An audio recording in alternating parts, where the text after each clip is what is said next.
जेहलम और गिरदोनवाह में शदीद बारिश ने म्यूनिसिपल कॉरपोरेशन की नाअहली का पोल खोल दिया। शहर भर के मुख्तलिफ इलाकों की नालियां और नाले गंदगी की वजह से बंद हो गए हैं। बाबर राजपूत हमारे साथ मौजूद हैं, उनसे जानेंगे। बाबर बताइएगा, जेहलम की क्या सूरत हाल है?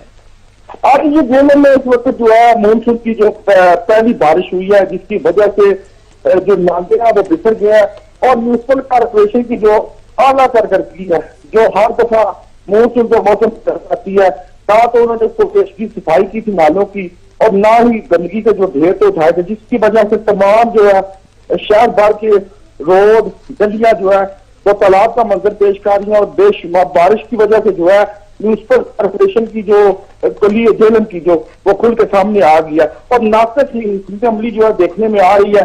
शहर के मुतअद्दिद इलाके जो है बारिश के पानी से डूब चुके हैं, पानी घरों में दाखिल हो चुका है, बाजारों में दुकानों में दाखिल हो चुका है, लेकिन म्यूनिसिपल कॉरपोरेशन का अमला कहीं नजर नहीं आ रहा। जी बहुत शुक्रिया बाबर।